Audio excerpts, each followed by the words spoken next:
Hey guys, how you doing? Welcome to Adventures of Malibu and Dad. So here I am with James Madison and Dolly, his wife, and we're getting ready to go in to check out their house. He's the President of the United States, and we're gonna go check out your place, okay? Hey Dolly, what are you reading anyway? Anyway, we're here to have fun. So come aboard with us, guys, as we check this out. History coming at you. He could have been in the Kentucky Derby a couple of weeks ago. He was 5'2", weighed 70 pounds less than I do. That little guy. This is his lovely bride, Dolly, 17 years younger. She's 5'8". She's a head taller and strikingly beautiful. In fact, when she was living in Philadelphia, she was so beautiful. Her girlfriends would say, Dolly, really, thou should hide thy face. All the men are staring at you. And they were. How did they get together? Well, in 1793, she's living in Philadelphia with her Quaker husband and 2 children. All right? Congress is meeting in Philly. The yellow fever blows into town. Imagine an epidemic. Can you even imagine such a thing? Claims 5,000 lives, just like that, including her youngest child and husband on the very same day. All right? Very sad. She moves into a boarding house run by her mother. She's mopping floors, and oh, by the way, a congressman living there by the name of Aaron Burr. You ever heard of him? Oh, Aaron Burr's there. He wants to date her. Everybody did. Let me turn that. We do not need that. She didn't want to date Aaron Burr. She wanted to date his college classmate, the one they called the Great Little Madison. They got together. 4 months later, they got married. They were married for 42 years, had no children of their own, but the little guy came along. And the little Madison adopts him, and the little boy calls him Papa all his life. Now, as I said, it's more than just them, though. It's this place here, Montpelier. When you came, there was 100 to 120 black people living and working here. The ratio was probably 25 to 30 to 1. It was a very black community. But they turned this into a 5,000 acre working plantation. How big's 5,000 acres? Big. In Texas, it's a driveway. But here, it's 8 square miles. 8 square miles. Let's head over. You would have parked your little carriage over there where it said foundations. But that's where they lived while they were building the first iteration of this mansion. And there was 3 iterations. The original house, and then it changed, and then it was changed once more by James. And this was the slave quarters back here. Let's move up in the shade. I'm hunting shade today, so bear with me. And there's a mansion. Come along with us so we explore an adventure. One of the most popular parks in America, and on this end over here, just out of our view, is Swiftline Gap.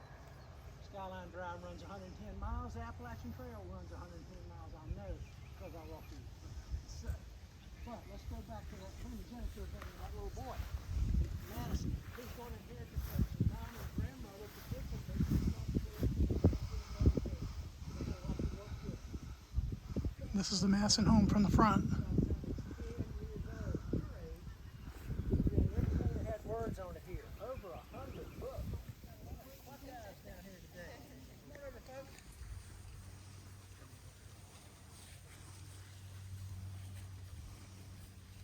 Now, a house down there is called Georgian style. That's not a Georgian house, but originally it was. It was the first brick house in Orange, 1765, and it said money. Georgian style house, only one door right there on the right.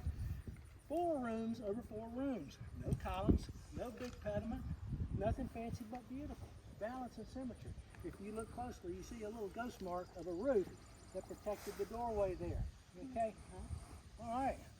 Madison's out of here. He comes back in 1797. He's done with politics, or so he thought. Brings his new bride, Dolly. Well, Dad, I need some room.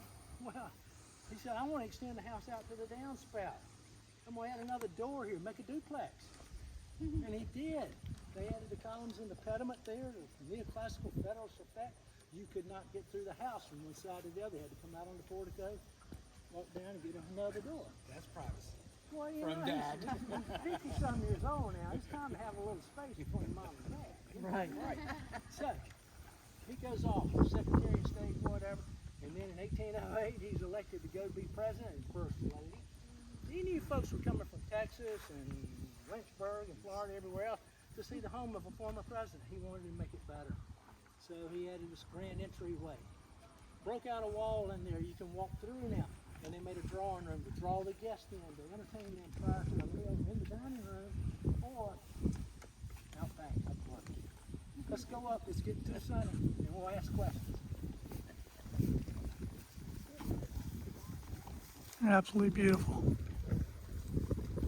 Tour's doing great so far. Love it. Recommend it, guys. This fun brick patterns, typical Georgia style houses. But right here, something happens. What's going on? Well, follow it all the way up. Guess what? That's the edge of the original house. Okay? And it makes sense. That's the center right here, that door. All right? Now, So the other extension was already there, the smaller? the Georgian house over there, yes. Smaller section? Not the wing. The wings came in 1809. Okay. The columns are made out of bricks. They look like pieces of pie, just like the bricks on the 1815 era temple over here. That's original. And they're exposed. Go down and check those out. I'm sure you'll appreciate that with your construction going on. Doric order. So, the glass is original. This is 1809. If you go around the corner, you'll see 1765 glass, the little Williamsburg style. These are French windows. People of the Enlightenment want the light to come in. So all that was changed out. Okay? Got any history buffs in the crowd here? History? Somebody said they were here for history. Let me turn up the history just for a minute. Who was the president? July 1798. Oh, I know you guys know. Huh? That was when George was elected? No, sir. That was, There's a hint. and they didn't have one then. 98 is John Adams. John Adams, okay, did you say that? You're in the lead, speak up. Who was the sitting vice president at that time? And by the way, he was sitting right there. It was Thomas Jefferson. And Jefferson and Madison are sitting there and they're looking out over those glorious hills and lightning bolts are striking those mountains. And for them, that was emblematic of what was going on in America. The country was going up in flames because Congress had just passed a law. And Adams signed it into law, a big, bad, ugly law. What was the name of that law? Just say it. You know. It was called the Sedition Act. That's kind of timely. You're hearing that in the news today. If you speak out in towards your government, they will throw you in jail. So one person in government you can speak out against. Call him anything you want. Put it in the paper. He was the city vice president. Thomas Jefferson. He took everything personal. Yeah, well, he didn't like it. He and Madison wrote these resolutions. And ultimately, Jefferson said if the state does not like the federal law, they can choose to nullify it. He was smart enough not to sign it because had he signed it, it'd have been a little bit more than going to jail, if you know what I'm saying. Yep. Okay. All right, folks, our last room is going to be this one right here. As I share with her, it's one of the most important rooms in American history, if not world history, because constitutional scholars say that is when the hinge of human history happened. Madison comes up with the theory of our U.S. Constitution. Any questions before we go in?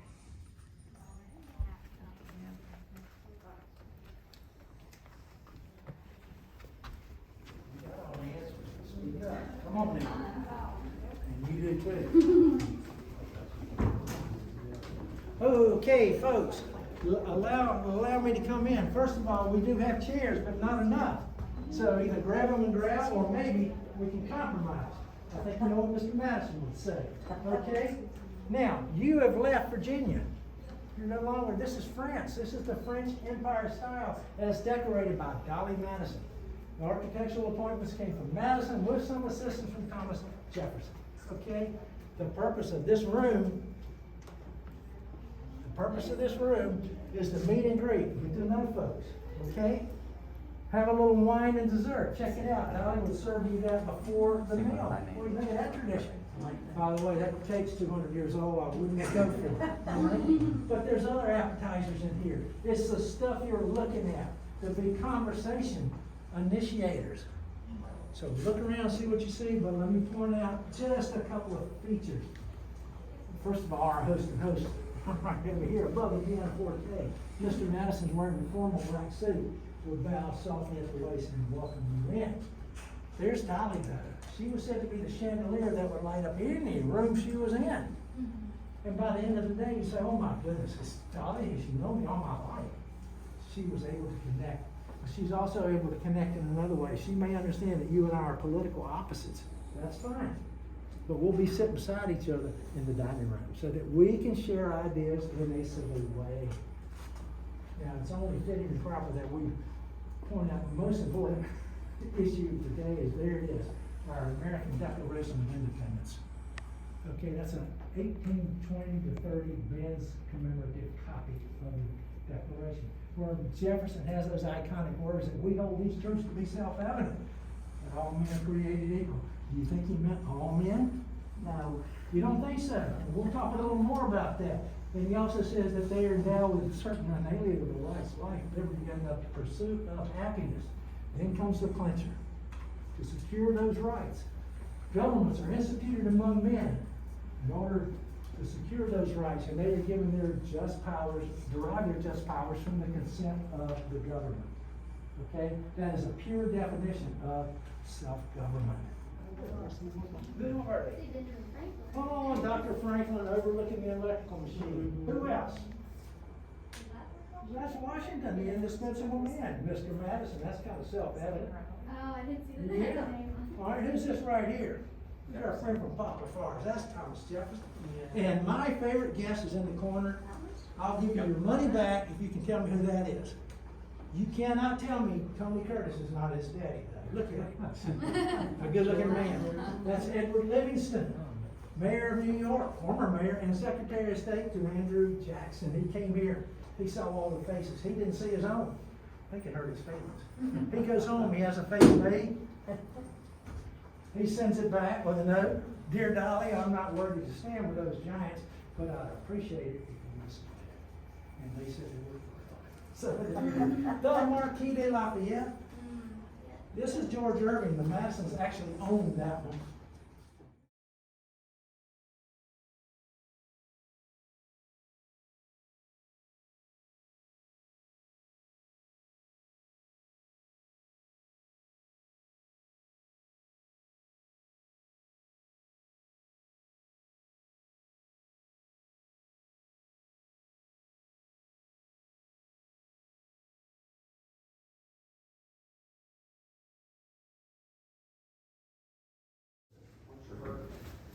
Oh, that's kind of remind me that maybe I do have one.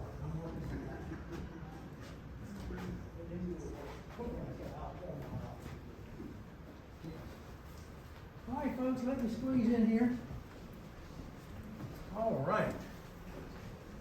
Now, let me just say, we're going to change the conversation from kind of meet and greet to really ideas of the time. We're going to springboard off some of those ideals we saw in there and look at some specifics, a lot of it drawn from what you see on the walls here, intentionally placed there by James Madison to be conversation starters. The meal, you'll be here for a long time. This is the Madison's original mahogany table right here. And check it out, Mr. Madison's sitting right here. He's not at the head of the table. Really, what's up with that? Well, he's soft-spoken. You have to lean in, he could capture that conversation and guide it where he thought it needed to go. All right, who is this at the head of the table? Huh? It's Dolly Madison. She always sat at the head of the table. She got her start working for Mr. Jefferson in the White House, who was unmarried at the time. Well, he needed a social hostess. He's the Secretary of State, so who would call him Dolly? But it was kind of a different experience because Jefferson, he not only thin skin, he hated conflict. It made his skin crawl. So he would have small little dinner parties, all men usually, maybe a woman, and it was probably kind of boring. Okay? At the same time, James and Dolly are living on F Street. And they have as many as 200 people in their house every week. It's the political and social epicenter of America. They didn't care if you're Republican, Democrat, Federalist, anti-Federalist. Just come on. Just behave yourself though. But let's talk. Get some ideas going. When they move into the White House, Dolly extends that. She makes an event once a week called a squeeze. They would squeeze in as many as 500 people. He's paying for the liquor. He's paying for the food. There's nothing to do in D.C. You show up. And wow. He paid her a beautiful compliment. He said, I got more work done at Dolly's social event than I ever did behind my desk. What a concept. Think about that. The power of getting to know people, being collegial. Maybe being of opposite politics, but you got together. Congress now, they're out of there on Wednesday. They go home and raise money.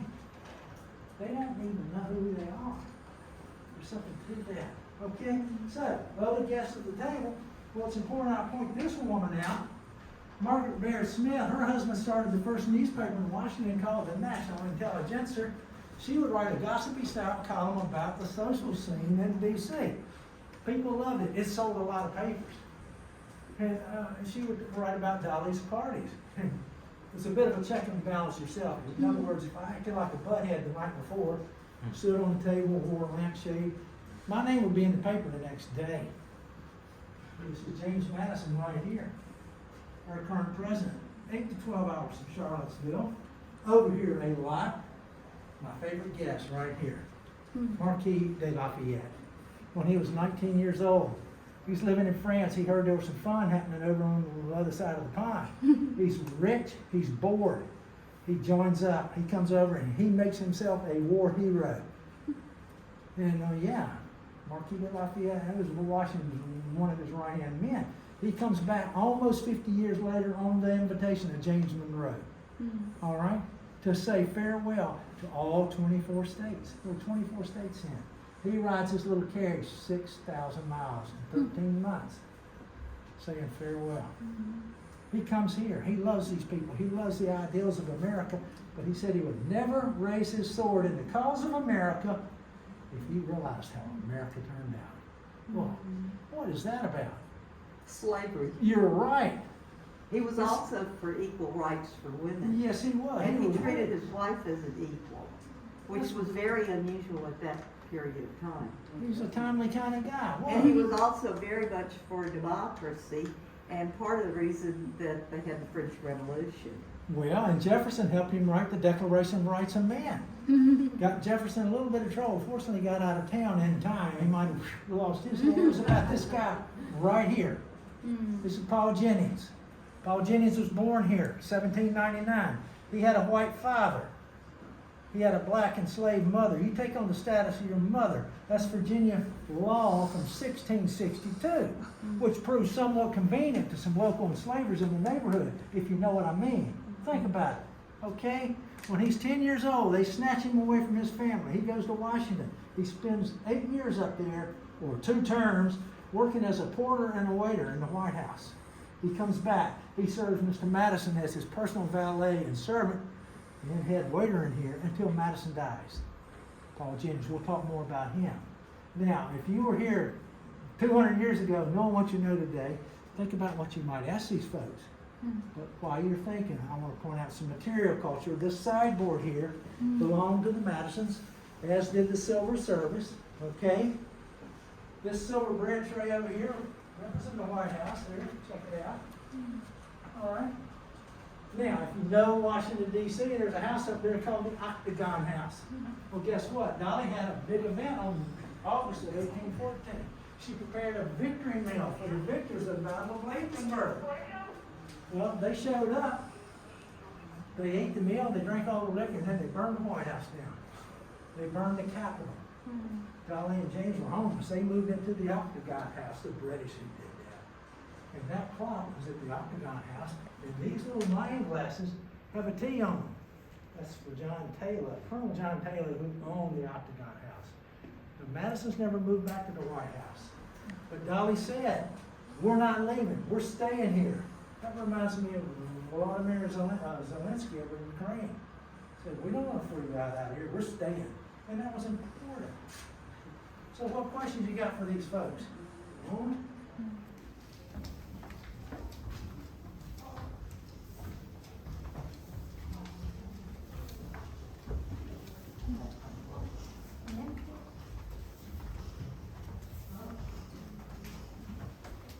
This reminds me of the house in Williamsburg.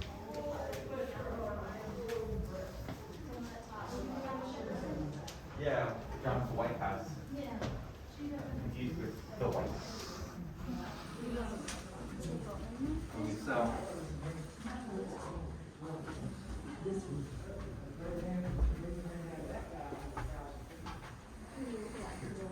invite me.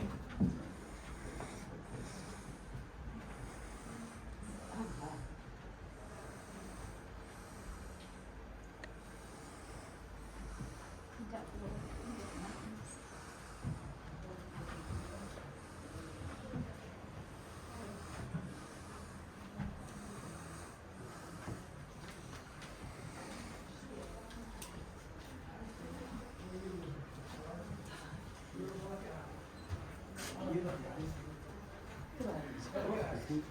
We got a big sign tree right out there. It's wonderful. All right, folks, we got room on the bench. We got 2 chairs. Now, we will not hold us hostile up here long. That was the outside wall of the house, right there. You could stand back there and look out, and maybe, just maybe, you could see the future of America. But that wasn't guaranteed. We were living in an era called the critical period. It was a very dangerous time. And frankly, if we go back to that revolutionary period, this government was so weak under what was called the Articles of Confederation, the states would not support the Continental Army. When George Washington crossed the Delaware, with James Monroe on Christmas Eve to go take out those Hessian soldiers, you could follow them by the bloody footprints of the barefooted soldiers. The states weren't handing out all the checks in the mail. Not. They won the war barely, but then it only got worse. And then, I mean, the states hated each other. And then in 1786, they had a rebellion up in Massachusetts. You know what the name of that rebellion was? Shays' Rebellion. Bingo. Army veterans rose up against the state. Not one state in America came to the aid of Massachusetts. They don't care about that. Washington's back at Mount Vernon. He's mortified. He said, we have a 13-headed monster. What are we going to do? Well, James Madison, Alexander Hamilton, they're meeting over in Annapolis. They're talking about tariffs. But you know what? Not really. They're talking about what a disaster this country is under the Articles of Confederation. Hamilton said, we're going to meet next May in Philadelphia. We're going to fix it. They told Congress. Congress says, that's fine. Do your thing and show us what you got. Madison comes back to this very room right here for 8 months. He spends all his time here. He reads hundreds of books in 5 different languages. He gets 400 books from Thomas Jefferson, who's over in France. It's all about confederacies and ancient and modern governments and republics. And Madison's perplexed. Why can't we have a democracy, a republic? They always fail, and they always did. Well, there it was. It was clear as the day is long. It was human nature. I'm more interested in me than you and you and your stuff. Okay? Well, you can't change human nature, can you? No. But you can change how you work with it. And that was Madison's brilliance. He said, well, Montesquieu said you can have a republic, and so did Aristotle, but it has to be so small that you can walk across it one day. That's from here to Charlottesville if you're really fit. That's not practical. Madison went the other way. He said, no, extend the sphere of the government. Add more and more and more passions or self-interest so that they have to sit down together at the table and compromise. I mean, think about it. Massachusetts doesn't care about South Carolina. Georgia could care less about Connecticut. You know? And they still don't. So, force them to sit down. Divide the government into branches. Give it checks and balances and separate powers. They take that plan into Philadelphia. It's called the Virginia Plan. They lay it out. And those delegates from 12 states fight over it for 4 months. But look what they got done in only 4 months. It's unbelievable. September 17th, 12 states signed off on it. And President Washington, president of the convention. And there it is, the Constitution. But it wasn't legal yet. Why not? But they had ratified it. Had to ratify it. By who? The people. You're- The states. No, the stay with that. the colony. What was the states? No, well, the state legislatures had nothing to do with it. It was the people. A Madisonian idea. Let the people decide. What do you think Xi Jinping or Vladimir Putin would think of that? Or Napoleon? Are you kidding me? Let the people decide. It takes 9 states. They had these conventions. People came together. They argued over this. Finally, one after another, passed it. June '88, the ninth state, makes it the law of the land. Extra credit, who knows that state? Well, that's a pretty tough question. I'll give you a hint, license plate state. Live free or die. New Hampshire. Bingo, New Hampshire. But you know what? The most important state in America had not ratified this thing. You know, so it was a deal breaker. What was the most important state and why? You're standing in it. It's the largest state by far, but they got a guy living here named George Washington. You mean tell me you have America without George Washington? So they have a convention in Richmond. It goes on for 30 days, and they got, it's like a prize fight. They got George Mason, and they got Patrick Henry in one corner. And you got a little guy over there. He's only 5'2", and they can barely hear him, and they're going at it like Muhammad Ali and Joe Frazier. Finally, after 30 days, they voted 85 for, 75 against. It truly was the law of the land. There it is, the Constitution. Now, Mr. Jefferson's over in Paris. He writes his friend, Thomas Jefferson writes to Madison, said, hey, you know what, good job. You done good, but this should be rewritten or re-ratified every 19 years. What? What do you think Madison's reaction to that was?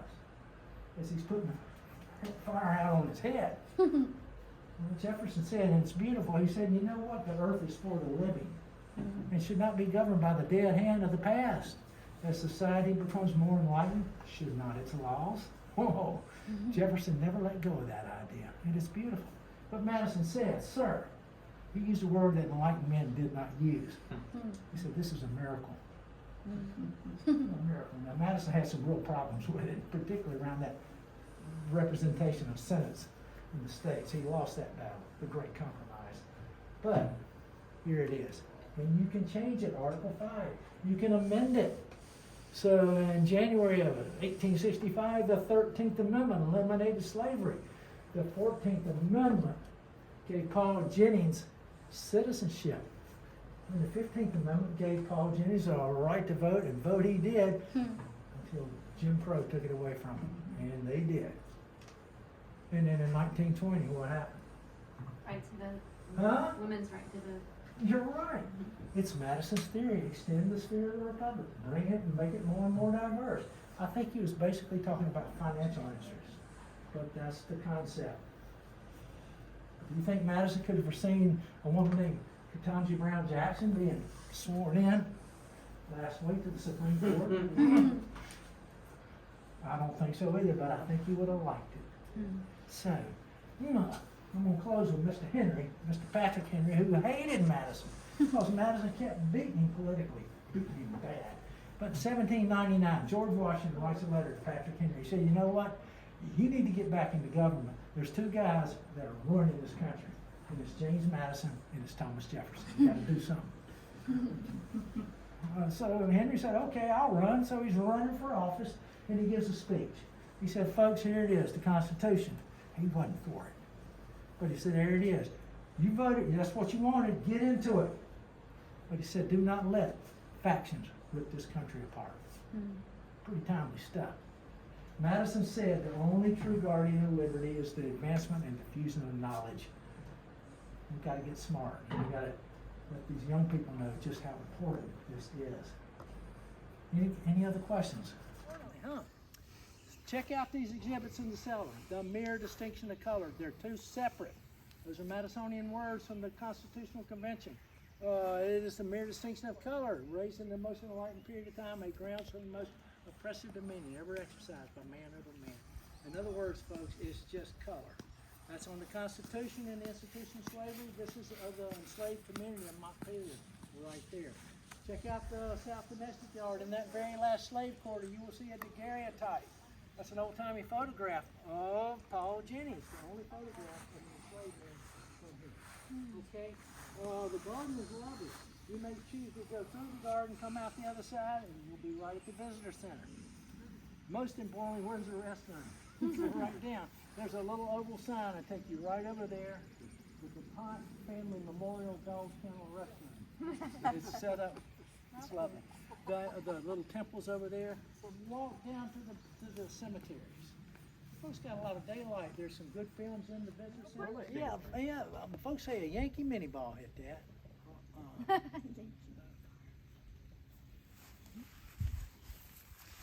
you reach that with your finger? It's a fingerprint. Oh. 1763, a 9-year-old girl or an 8-year-old boy is up here. It's a fingerprint. In other words, folks, the enslaved people literally left their fingerprints on this house, just like they did America. Many hands, many heads. There's a lot of fingerprints if you look. Right around the corner, there's 4 fingers on the bread. So let's think about that. What happened to them? The 13th Amendment wasn't around for them. They're likely buried in the cemetery down there. Okay. Folks, I enjoyed having you come today. Happy 4th of July. Hey guys, listen, that was amazing. President Madison was quite the president. I mean, almost the grandfather of the Constitution. Unbelievable. Hope you guys enjoyed that. I mean, this place is just unbelievable. Unbelievable. We just had a great tour. Tour guide Zip was a really neat guy. Knew so much about what was going on. So come by. I highly recommend it. Another great tour here in Virginia. So hey, listen, I really thank you for coming along. Hope you enjoyed it. Like I said, like and subscribe if you're a new subscriber. This is what we do, looking at history, roadside stuff. I like to try to mix it up a little bit, but you know, history is something that everybody needs to know about, and it's just amazing. I learned so much today, new stuff about President Madison, and that's why you get out and you adventure, guys. So, hey, until our next adventure, you know, you guys, God bless you. I hope you're doing good. Thanks for coming out. We're going to do some more. So stay tuned to us and keep watching here. And thank you so much. We're so blessed because of you watching us and making this all possible for us to bring this to you, because you do watch and you help out the channel. And I really appreciate you guys so much. So God bless you. Have a great day until the next adventure. Bye-bye, guys. Take care.